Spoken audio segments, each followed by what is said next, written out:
Hey everyone, I'm Veronica Belmont. Welcome to Qore episode number 24, presented by the PlayStation Network. You know what I love about that Prince of Persia? He's so multifaceted. I mean, between the new movie coming out, a brand new video game, and a graphic novel, I just don't know how he finds the time to run his entire kingdom.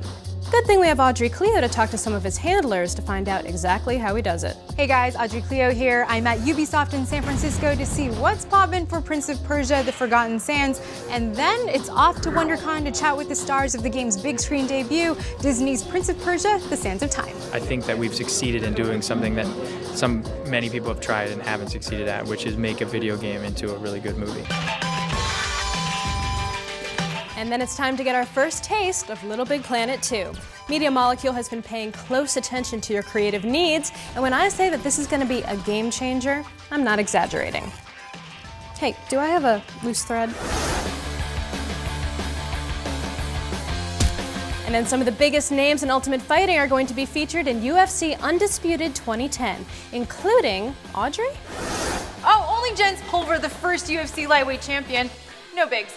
In addition to some action-packed Jen's pulverizing, she'll learn some fancy moves on the mat while we take a closer look at the game. And then it's time for another homecoming. We don our avatars to check out some of the hottest home hotspots inspired by some of our favorite games. Now, if only we could get some new furniture for the Qore Bachelorette pad. Audrey also takes a look at the hottest Blu-ray releases of the month. So grab your sword and your sack boy. There's a lot going down in episode 24 of Qore, presented by the PlayStation Network. I'll see you on the inside.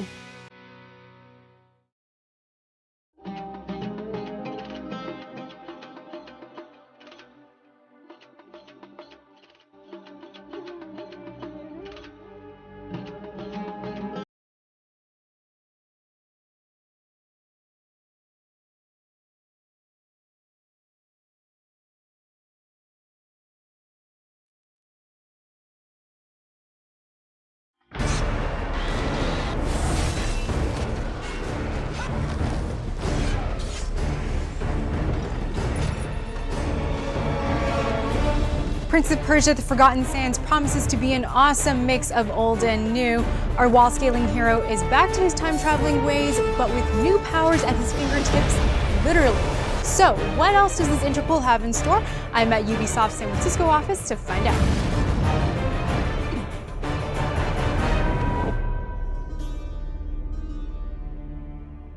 I'm with Michael McIntyre, level design director for Prince of Persia: The Forgotten Sands. Who is the prince this time around? Is he more of the carefree spirit we saw in Sands of Time, or is he kind of getting more aggressive like we see in Warrior Within? He's actually, somewhere in between. Since this story that we are telling in The Forgotten Sands lies in that gap between the two stories of The Sands of Time and The Warrior Within, he's a character that is very much going through that transition because he was a very different character in those two games.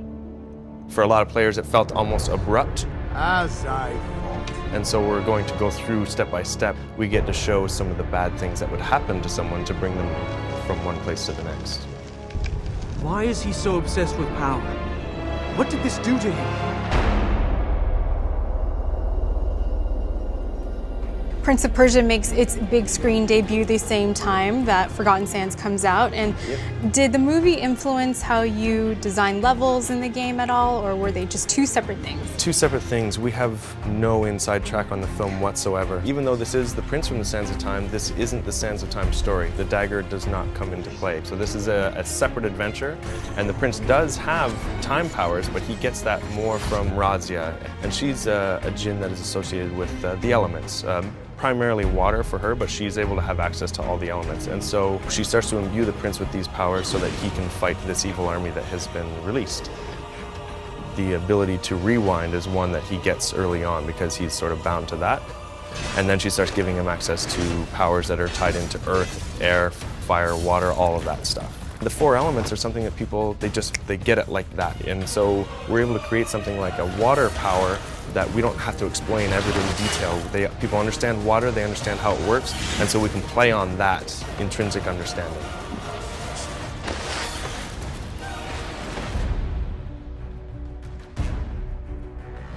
As far as weapons go, he's using just his trusty sword. Like, he's a swordsman through and through in this game. And a lot of the stuff that he does with the elements, like he can use them for combat, he can use them to modify his environment, and so he has a lot of focus on that in terms of how he deals with the challenges in the game. It all falls back down to him and his sword, really. Our real hallmark was to bring back moves that were very familiar. So we made certain that, of course, he has the wall run, of course he has like all of his jumps and everything. He's like sliding down curtains and sliding down slopes and whatnot. Some of the moves are advanced a little bit, they're ramped up a little bit, so he's a little more acrobatic than he was just in Sands of Time alone. It was very tempting to go and do all kinds of new crazy things, but we wanted to keep ourselves grounded in Sands of Time acrobatics.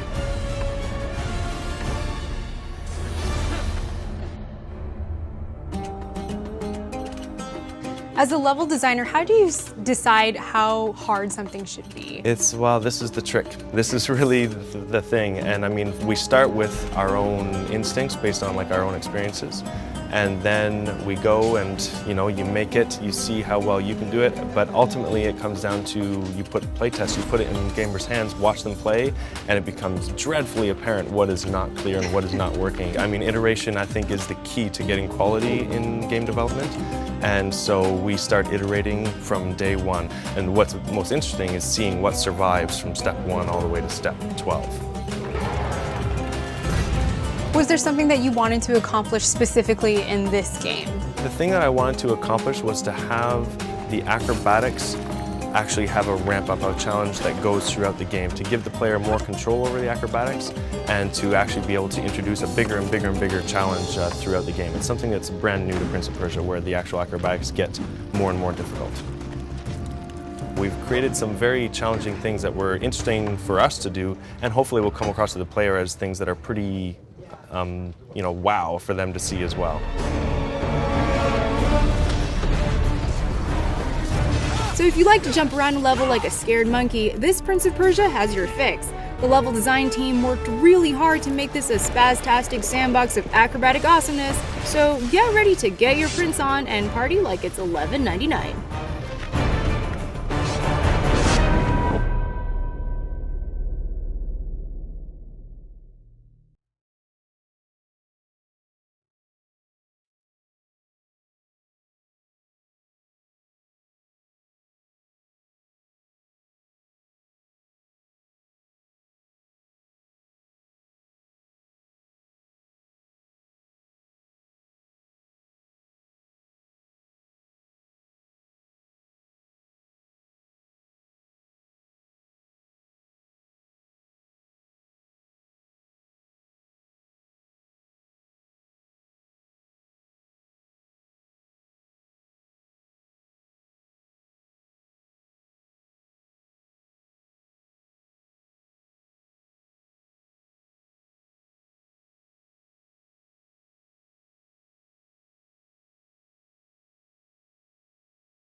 Little Big Planet tickled the creative lobe deep in our brains and left us itching for more.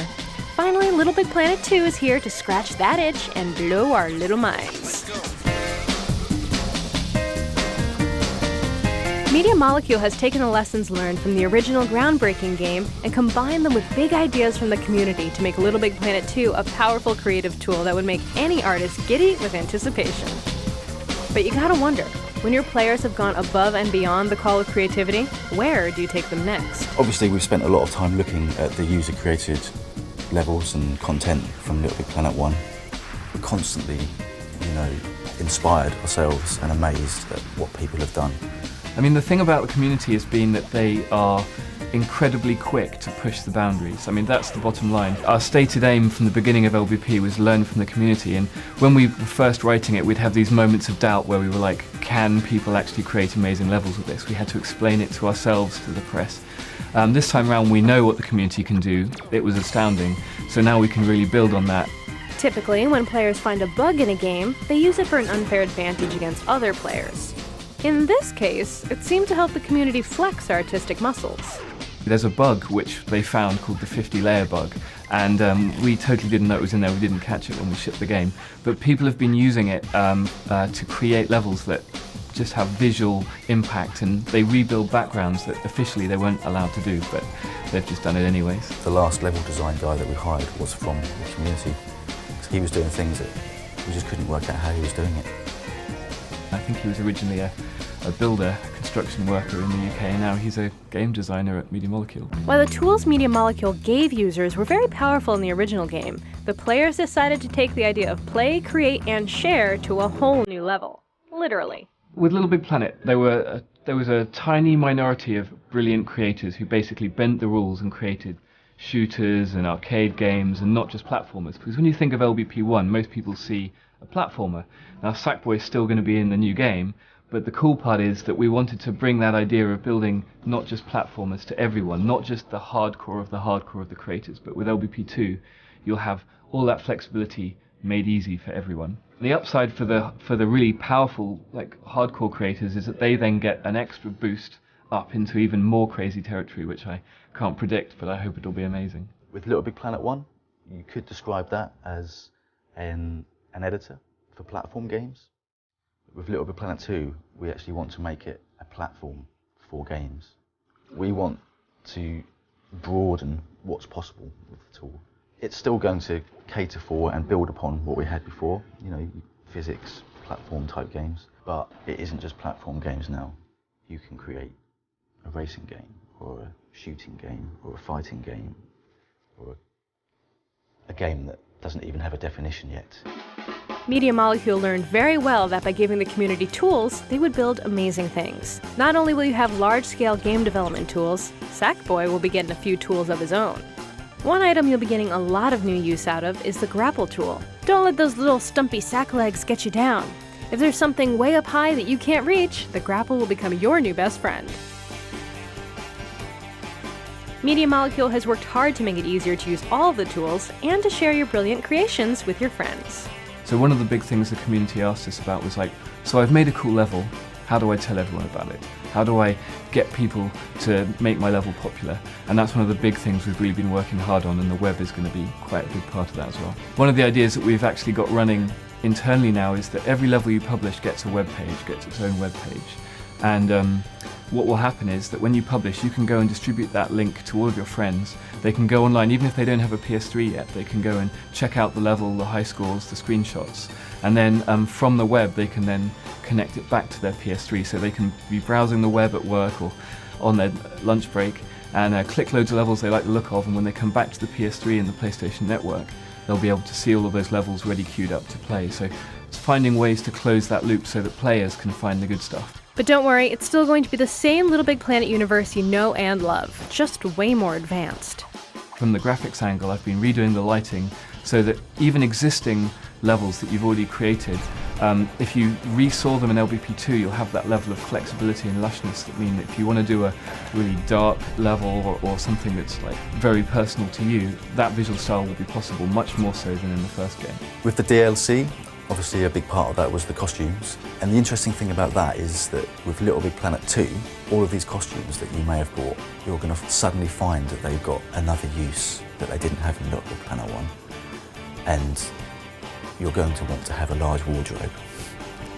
Indeed, you will. That's right, you won't be the only sack in need of some style and threads. In LBP2, you'll be able to create, resize, customize, and program your own AI sack bots that will follow your every command. And since most people play Little Big Planet's multiplayer, you can bet that there will be tons more features for you to play Little Big Planet 2 with your friends. And though the devs aren't talking now, our sources reveal that we'll hear much more about Little Big Planet 2's multiplayer at E3, just around the corner. With Little Big Planet 1, after a fairly short amount of time, we had over 1 million levels. And the aim with Little Big Planet 2 is that in a similar amount of time, we'll have over 1 million games. That's the dream. Little Big Planet 2 promises to give you and your friends easier and more powerful tools to play, create, and share your genius levels. And now, even games. And we can't wait to see what kind of amazing stuff you come up with. For more in-depth coverage of Little Big Planet 2, be sure to pick up the August issue of PlayStation, the official magazine, on newsstands June 29th.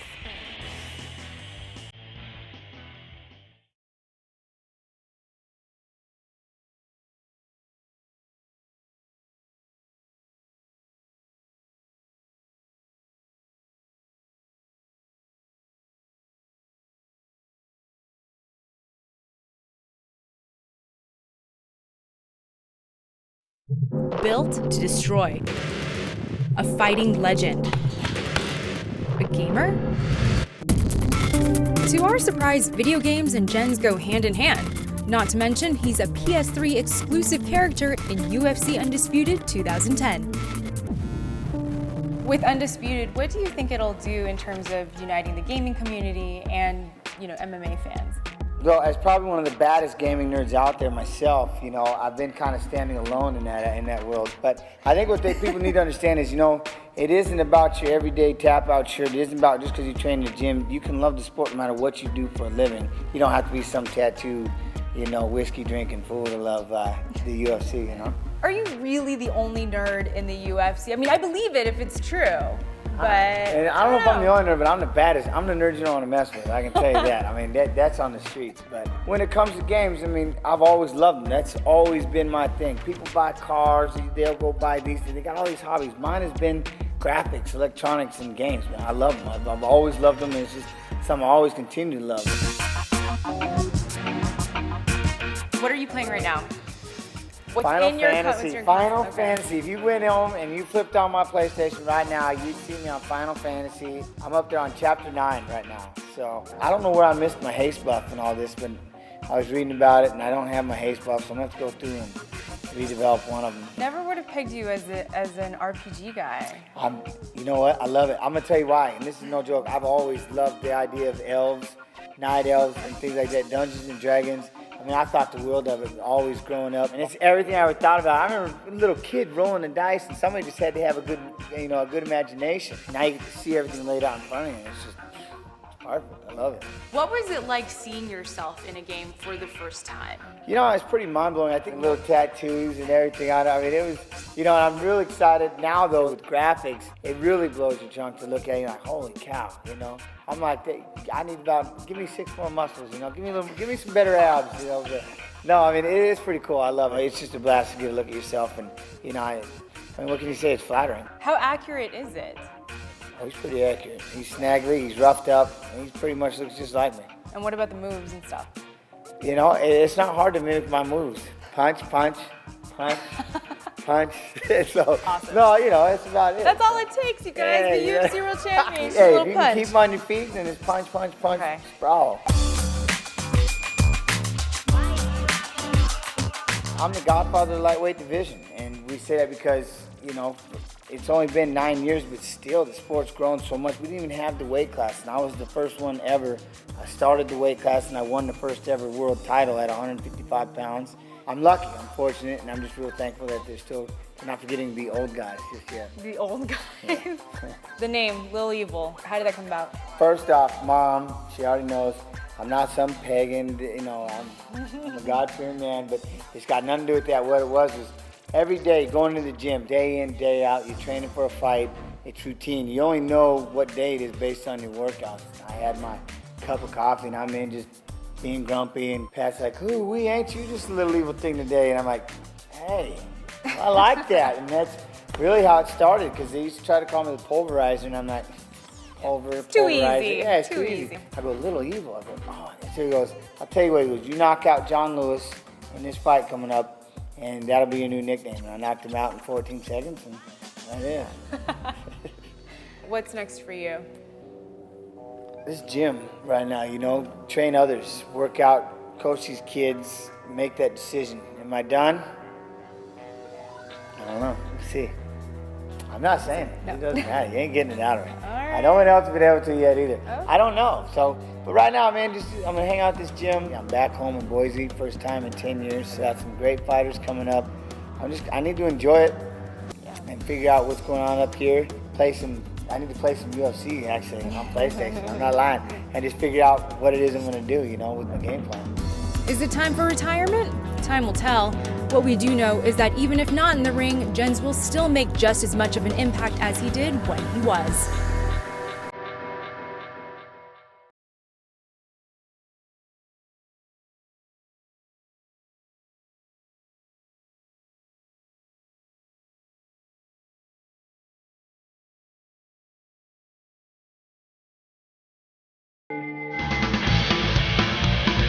Jens Pulver, a fighting legend, the first UFC featherweight title holder, and exclusive UFC Undisputed 2010 character. Fresh off opening his gym in Nampa, Idaho, we decided to check out his new digs. We are inside the Driven Training Center with Jens. Everything is looking brand spanking new in here. How long has it been open? 3 months, just about. I mean, we started working a little bit, I think around December. So we really tried to start opening in January, was our big time. So this is kind of how we've been since then, just patchworking it together, you know? Why did you decide to open this? You know, I mean, I think the biggest thing was I was saved by coaches growing up, literally. My dad was an abusive drunk, and I grew up as a wrestler, and the coaches always took the time to help me. You know, if it wasn't for them, you know, I'd have been in a lot of trouble. My brother's serving 55 years in prison because, you know, he kind of went his own way. So now that I'm getting to that point that you never think will get there, like retirement, you know, it's time for me it's my turn. It's my turn to give back to the community, give back to the kids. So we started the Driven Elite Wrestling Club, and we got kids from, you know, we have the babies that are in there doing the hybrid fitness from 6 years old to 10. We're gonna move next door, and we wanna put all the mats in there and make it a full-time wrestling room. And because that's my passion, that's my love. I know UFC's coming into the world. Everybody's all about grappling and submissions, but one of the best foundations and best bases, especially for me, is wrestling. The beautiful thing about wrestling and fighting, MMA, grappling, we're individuals just trying to be on a team. I think that's why our bonds are different than, say, football players and things like that. Is we're all individuals. We individually have to step out there by ourselves. So at one point, we know we're going to have to show what we got, our heart, our conditioning, our courage. And these kids are learning that from a young age. It's my way of accepting and stepping into that next wave, that next level, and saying, okay, you know, I'm done. Now it's my turn to, you know, let's change some kids, let's make a difference, and let's show them that, you know, they got a chance too, and no doors are closed. Jens's hard-won beliefs are embodied in his clothing line, which he likes to refer to as lifewear. The underlying themes again stem back to his childhood. What drives you? What motivates you? What trials in your life have helped shape who you are? We've heard your story. It's compelling. You've turned a negative into a huge positive. Now I want to get into the nitty-gritty of it all and see what you do. Oh, now it's time to get back into the dungeon. This is the hard work factory we're heading into. The halls of screams. It shouldn't be too bad, you know, but that's called hard work. It doesn't always smell the best, but no. So here we go. Right now we're just going through different positions and the MMA grappling, you know, things that can happen on the ground, arm bars you can fall into. Yeah, it hurts. Coach Fickman's over there. We got a couple of the guys in here. These are a lot of our pro fighters. We have different stations. The bike is so easy. Why not have the aerodyne where it's the full anaerobic aspect of it? When you're a fighter, you need to be aerobically in shape, but you also need to be anaerobically in shape. And that's all the wrestling, the clinching, the pulling, all the burn that you get in your arms. If you look straight down, these are all different things. Like we'll sit here and do our footwork. We'll come here, as he calls it out, angle. So it's like hopscotch with a twist. This is our favorite. Not cool. You gotta have Not cool? it. That's pretty cool. You know, you gotta have it. Okay. Well, obviously the smaller one is what we do. We start banging away with the sledgehammer. You can use the bigger one, but this one's about 300 pounds, and this is our flipping tire. A lot of things we'll do is we'll throw our jabs, we'll come underneath, bam, come up, roll it like a wrestler, and then we're gonna push it. It's your job then at this point, in, turn, and we're back down to do it again. So it's absolutely a nightmare. I'm kind of sweaty after one. What in the world is this thing? Yeah, these are my burn machines. Couple of things. You hold it straight out, definitely with the big ones, and I sit here and I warm up my shoulders, coming back and forth this way. What I really love about this thing is, say I'm hitting the speed bag, keep my elbows in, and so I'm cranking off punches here, and the closer you get, you start to really feel it in here, and then we'll rotate in. Now we're hitting, and you just keep burning. You give it a whirl. You start to feel that right here. You're gonna do elbows in on the uppercut. I feel like I could hit myself with this. Okay, so now we're into my favorite area. Grappling is cool, but I like the punching. So, first bag we have here, this is obviously just our heavy bag here that we want to work on all our shots, all our punches. And then we move into our teardrop bag, and we're throwing the knees in here. Got a double end bag here. Now this is more about speed. Move out the way. And this thing's coming right at you, so you want to. And then this is my favorite bag here. This is my uppercut bag. So we sit here and everything's about going light here, bang, and then you're ripping uppercuts. So it's all about in close fighting and hands up right here. So, or if you still have aggression, we move into the next area, and that's the cage. This is showtime. And as you feel it, I mean, you can just kind of feel it when you shut the door and you look around and you're like, okay, I'm boxed in, I'm closed in. But this is the place. And I mean, what's real weird is like you'll be standing here and all of a sudden the other guy, he's standing across the way and you know as you're standing there looking, it's like, oh dear Lord, I'm in the middle of the, I'm in the middle of a big arena. I'm in Sacramento, I'm in Vegas, and there's thousands of people screaming. There's cameras all over the place, and it's just like, whoo. So the best way to simulate it is to have the real deal. So getting it as close to the real deal as possible, does that mean that you have ring girls, and can I be one? You can be the ring girl. Because when I step into this, I'm missing a placard here. You know what? I didn't think about that. We should have a ring girl. Yeah. You're hired. It's you. Yeah, there it is. You be the first driven ring girl right here. What up? I am finally in the cage with Jens and Tony, the Freak Fricklin, coach of Driven Training Center. And one of the biggest selling points of UFC Undisputed are all the submissions. And you guys are gonna show me a couple of them, and I'm gonna be able to try them out on Jens. Yep. Yeah. Yeah, that's awesome. No, what? How do you put Jens into a state of submission? How about a little shoulder lock? You might have pressure here. I just take both hands. I push it down, lock my elbow to his ear, bring this hand underneath, and I take the back of his hand like I'm drawing a paintbrush down a fence. Okay? So not flexible right now. That's called the Americana. Let's give that a try. Just on your face, but you don't want him touching your face. Right down there, watch your manicure you just got. Slide that under here. Draw this up just a little bit. Now when you bring your elbow off. Okay. Okay, good. Stop. Right. Okay, let's try it again. So you want to get this hand out of your face, take both hands, and push this down on the floor.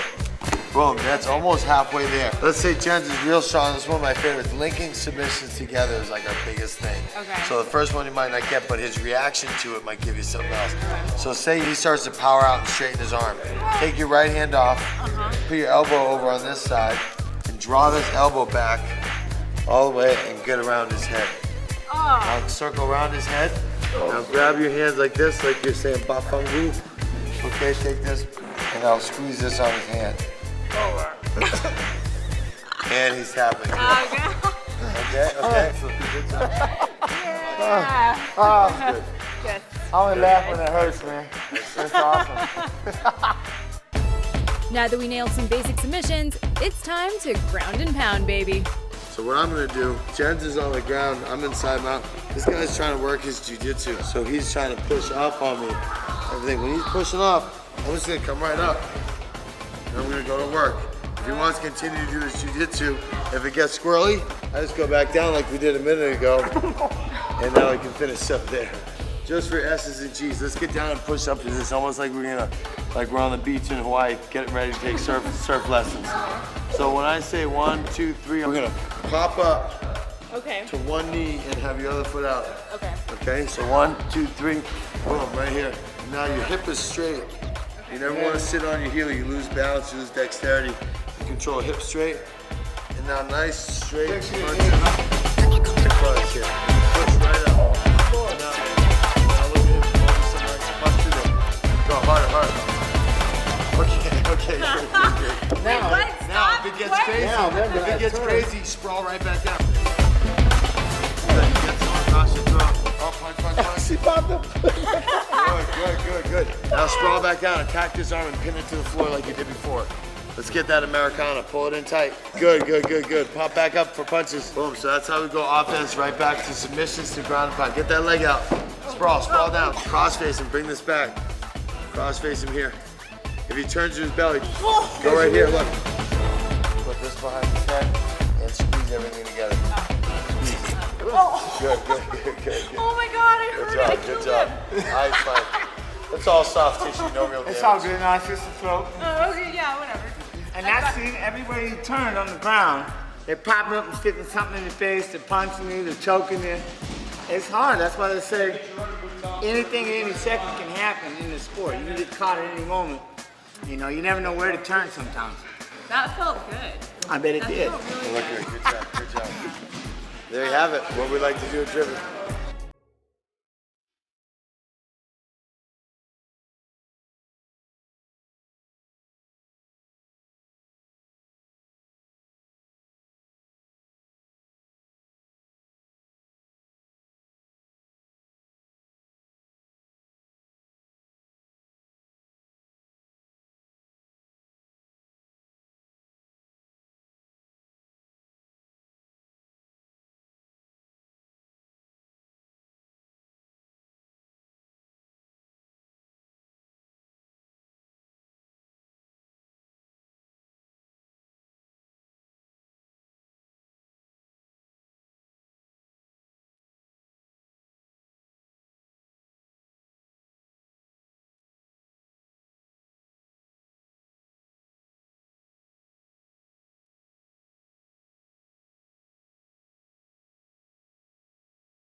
Sony has made some major renovations to PlayStation Home this year, making it prime real estate in the PSN community. We're not just talking about a few new stores in the mall either, though they've got those too. You'll now find a ton of new truly immersive virtual worlds with lots to do, like the upcoming Midway Zone, that'll remind you of those warm summer nights chilling on the boardwalk, but with a few twists. We sat down with PlayStation Home's director, Jack Buser, to get the inside scoop on the game-changing upgrades to your personal virtual reality. So Jack, it's been almost 1.5 years since Home first launched. How have things changed since then? Well, I think the biggest change since launch is just the amount of content we have in there. You know, if you're a gamer, there are over 100 games to play inside a PlayStation Home. So over 50 spaces and over 4,000 virtual items at last count. Would you consider Home a social network, a gaming platform, or some kind of combination of the two? We actually like to call it a social gaming network. Really, Home was all about bringing gamers together so that they had friends on their friends list to play games with. What we realized very quickly is that the best way to get gamers to meet each other is to put a game in between them.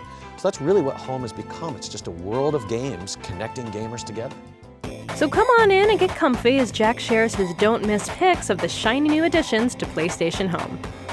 Well, I think one of the most recent updates to the Qore client, which really is the sort of backbone of PlayStation Home, was a major update that updated just the speed at which Home operates. So loading times have been significantly reduced or eliminated entirely, and just your ability to navigate around the more than 50 spaces has been made much easier. You have a whole new navigation interface that's much like the cross-media bar that allows you to quickly access all the great content at home, meet up with your friends, and do whatever you want to do. Well, I think, one of my favorite things about PlayStation Home is all the great content that the users themselves are creating. I mean, whether that be Gamer in Depth, which is a podcast that's based off of the meetings held by the Nameless Ones, or whether that be Team RHO with their forum parties, or even things like PlayStation Home Today, which is a huge social network for users of Home. They actually create a fashion magazine called Homestyle Magazine. It can be over 80 pages long, just talking about all the cool stuff that's happening at PlayStation Home. The Homelings, which are cool, like alien-looking guys walking around in white suits. I mean, the community is just so creative and so inventive about the content that they actually bring to PlayStation Home. Now, that's by far my favorite stuff going on in Home. Big up to the Nameless Ones. That's right. My boys.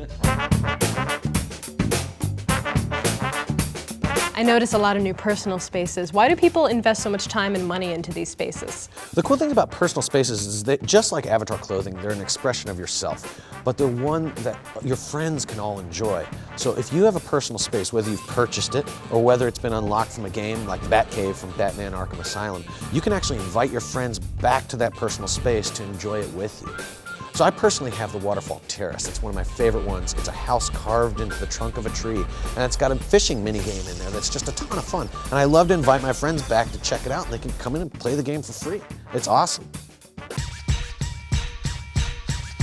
I've noticed a few new stores have popped up in the mall. What are some of the more popular shops? What are people buying? Well, for me personally, it's all about the LucasArts store. I am the Stormtrooper running through the Central Plaza. I think it's just so awesome to see LucasArts bring the Star Wars franchise to PlayStation Home. They've also got Indiana Jones. If you're into that, you can totally dress up like Indy, which is awesome. But we're seeing more and more people actually create stores that are bringing new IP as well. So for instance, our friends at Sony Pictures actually have a team called Loot.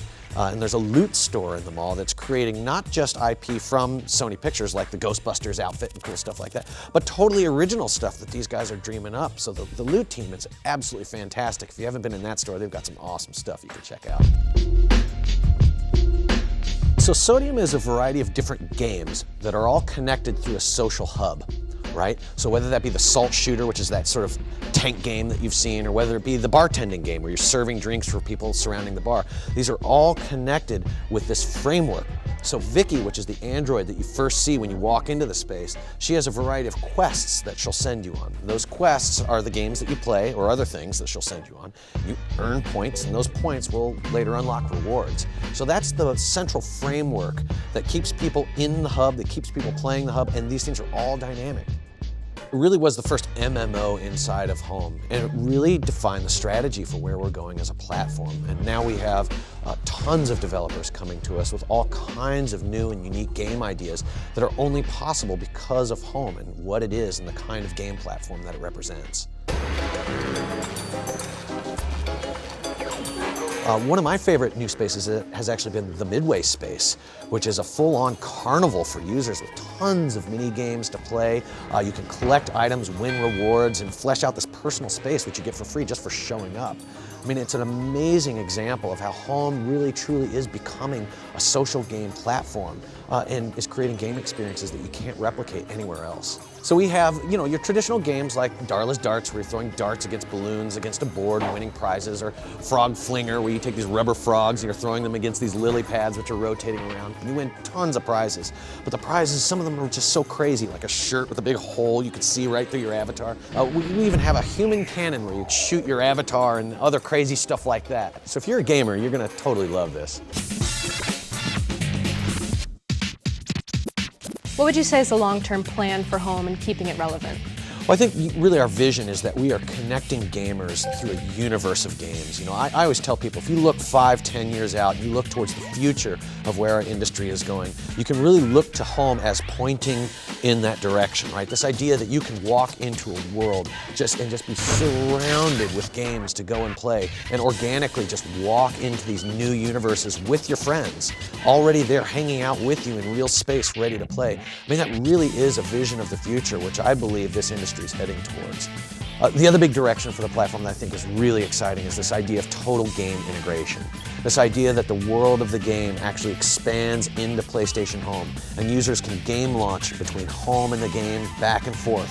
What they do in home unlocks things in the game. What they do in the game actually unlocks things in home. That's a very, very exciting new direction for the platform. Oh yeah, we can get behind that, especially if it means free unique items that we can use in our favorite games. This is one very cool, very real way that Home is coupling with other games on the PS3, and we'll be seeing a lot more like it in the future. I think that, you know, Home, what we're doing today, the business models we're innovating with, the new types of game experiences that you can experience on the platform really represent the future of the game industry. From meeting up with friends to launch into games, to exploring the ever-evolving MMOs, it's nearly impossible to run out of things to do in Home. And when in doubt, we can always start a flash mob dance party. Take us out, Aliens vs. Predators!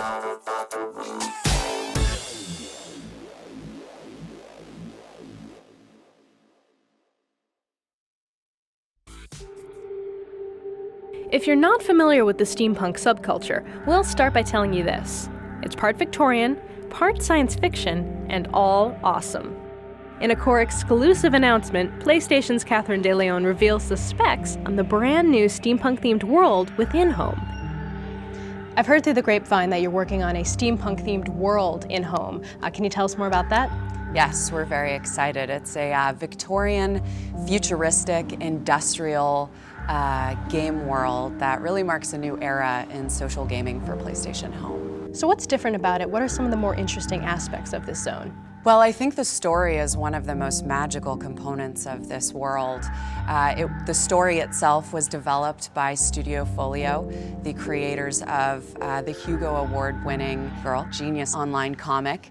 And the idea of this world, the story behind it, is that there is a meteor that is going to crash and kill everyone. So all of the world's greatest scientists and engineers have gathered in this one place, and merchants have come to service them in that area too.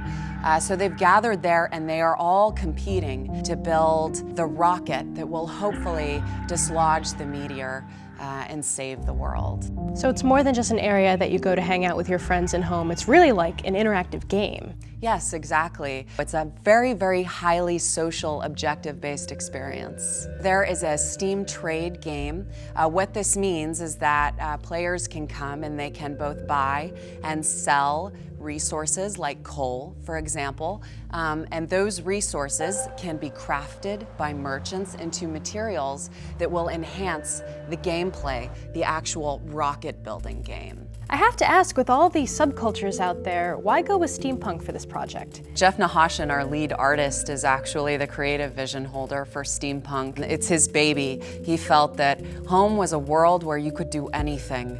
And in his eyes, that meant creating a steampunk world. That was the most creative thing that he could imagine at the time. And so now that vision is coming to life. It's kind of awesome when you think about it, to have something you love so much and to be able to go into this world and use the developer tools to actually, you know, build your dream and see it come to life and let people kind of walk within your world. Yeah, that's one of the most amazing things about Home, that really, really hard, not so sexy stuff, monetization, networking code, all of that is handled for you if you're a developer. So it really frees you up to focus on design and gameplay and to pour all of your passion into those creative venues. One of the main features of this whole steampunk culture is the outfits and the costumes. I imagine we're going to see a ton of that in this new world. Yes, absolutely. The fact that we're making a steampunk world provides so many opportunities for role play. We would really be remiss if we didn't provide lots and lots of costuming opportunities. So a very hearty steampunk store then. Yep, absolutely. Nice. Gotta get the goggles. I'm really digging the whole sci-fi old-timey thing, but hey, the goggles might not be for everyone. Fortunately, there are lots of new ways to cater to many different tastes inside of home. Just start exploring, and you'll find a zone that fits you.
My name is Ted Price. I'm the founder and CEO of Insomniac Games.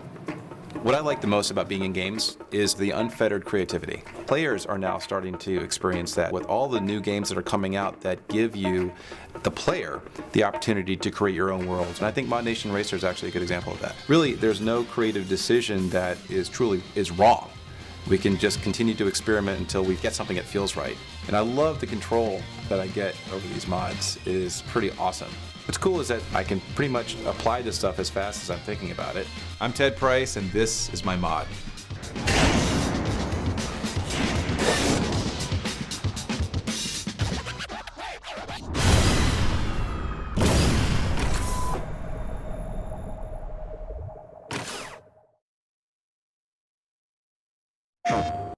Okay, here we go. This is David Jaffe. I am the co-founder of a game studio called Eat, Sleep, Play. Once a week you wake up and go, okay, I'm pretty freaking lucky that I get to do this. But it is still really hard. And I was like, who out there would actually want to do this just for fun? And then I got to play Mod Nation, and within 5 minutes, I was creating tracks. And something like this is great, because all you really have to do is, you know, you're moving the stick around and you're driving the track, and as you drive it, you create it. When they first emailed me the pictures of Sweet Tooth and Kratos for Mod Nation, you know, they're cute. I mean, they're cute. Yeah, it's pretty freaking sweet.